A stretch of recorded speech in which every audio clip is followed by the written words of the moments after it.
British కాలం నాటి విమానాశ్రయానికి పూర్వ వైభవం రాబోతోంది. భారత రక్షణ రంగానికి చెందిన ఆయుధ సంపత్తి భద్రపరచడానికి అనువైన ప్రదేశంగా మారబోతోంది.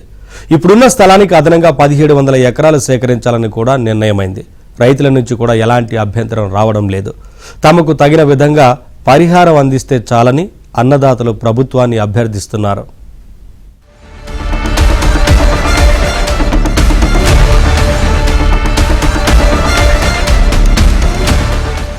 విజయనగరం జిల్లాలోని బాడంగిలో బ్రిటిష్ కాలం నాటి చిన్న విమానాశ్రయం ఉంది.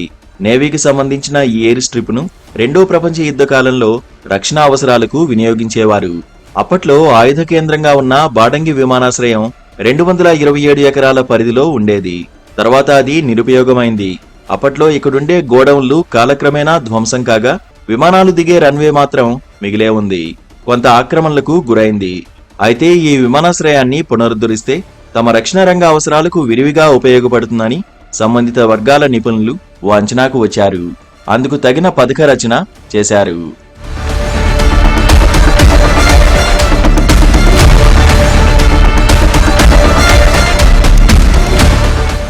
జిల్లాలోని భోగాపురం అంతర్జాతీయ విమానాశ్రయానికి 70 కిలోమీటర్ల దూరంలోనే బాడంగి ఎయిర్ స్ట్రిప్ ఉంది. డొంకిన వలస రైల్వే స్టేషన్ కు ఇది 3 కిలోమీటర్ల దూరంలో ఉండడంతో దీనికి మరింత ప్రాధాన్యం ఏర్పడింది.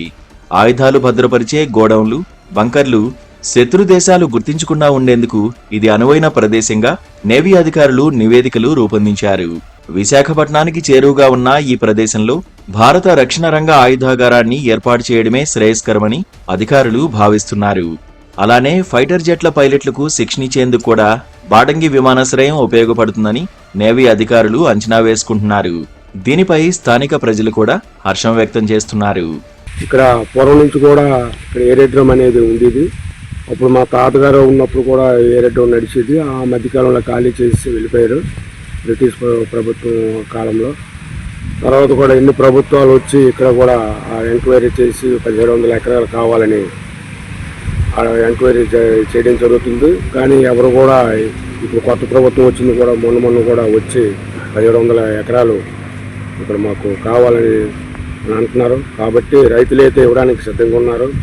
వాళ్ళ భూములు కానీ ఏదైనా ఉంటే ఇవ్వడానికి సిద్ధంగా ఉన్నారు. కాబట్టి వాళ్ళకి తగినంత ఆ భూమి తగినంత రేట్ని వాళ్ళకి ఇస్తే వాళ్ళు ఇవ్వడానికి ఖచ్చితంగా సిద్ధంగా ఉన్నారని నేను ఈ మూలంగా తెలియజేస్తున్నాను. అలాగే వాళ్ళకి రైతులు ఉన్నటువంటి పిల్లలకి వాళ్ళకి ఉద్యోగ అవకాశాలు కల్పిస్తూ ఉంటే రైతులు కూడా ముందుకు ఇవ్వడానికి అవకాశం ఉందని చెప్పేసి ప్రభుత్వ లెక్కల్లో ముందే ఉన్న 227 ఎకరాలకు అదనంగా మరో 1700 ఎకరాల భూమిని సేకరించాలని అధికారులు యోచిస్తున్నారు. బాడంగి మండలంలోని మల్లంపేట, పూడివలస, మొగడ, రామచంద్రాపురం, కోడూరు గ్రామాల పరిధిలోని భూములు సేకరించాలని అధికారులు భావిస్తున్నారు. భూములిచ్చేందుకు సిద్ధమైన రైతులు తమకు తగిన రీతిలో పరిహారం అందించడంతో పాటు తమ పిల్లలకు ఉద్యోగావకాశాలు కూడా ఇవ్వాలని కోరుతున్నారు.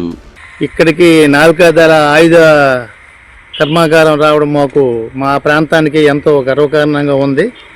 మా చుట్టుపక్కల గ్రామస్తులమే మేము అందరం కూడాను అధికారులకి సహకరించి దాని యొక్క నిర్మాణానికి మేము మా యొక్క పూర్తి సహకారాలు అందిస్తాము. కాకపోతే ఏంటంటే ఇక్కడ ఏదైతే భూములు 1700 ఎకరాలు కావాలన్నారో ఆ భూములు ఒకవేళ కోల్పోయిన రైతులకి మంచి పరిహారం ఇప్పించాలి. అలాగే ఆయా రైతు కుటుంబాల్లో ఉన్న క్వాలిఫై అయిన చదువుకున్న పిల్లలందరికీ కూడా అందులో ఉద్యోగ వసతి కల్పించాలని మేము కోరుచున్నాము. ఈ ఎయిర్పోర్ట్ అనేది ఇంచుమించు నేను పుట్టక ముందు నుంచి కూడా ఇక్కడ ఉంది. ఎన్నోసార్లు ఎయిర్పోర్ట్ వస్తుంది, నేవీ వాళ్ళు వచ్చి చూశారు.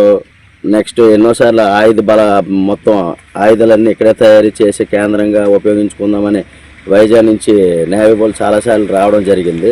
ఎన్నోసార్లు హెలికాప్టర్ కూడా ఇక్కడ ల్యాండ్ అయ్యి మొత్తం చెక్ చేసుకుని వెళ్ళిపోవడం తప్ప ఇంతవరకు ఏది కూడా చేయలేదు ఏ ప్రభుత్వం కూడాను. కూటమి ప్రభుత్వం వచ్చాక మళ్ళీ నేవీ వాళ్ళు వచ్చి ఎయిర్ స్ట్రిప్ని డెవలప్ చేసి అలాగే ఇక్కడ ఆయుధ బలగాలు ఇక్కడ సీక్రెట్ ప్లేస్గా ఉపయోగించుకుందామని అనుకుంటున్నారు. నేవీ అధికారులు ఈ ప్రాంతానికి తరచూ వచ్చి వెళ్తున్నారు. దాంతో బాడంగి విమానాశ్రయ పునరుద్ధరణపై త్వరలో ఒక స్పష్టత వస్తుందని ఎదురుచూస్తున్నారు.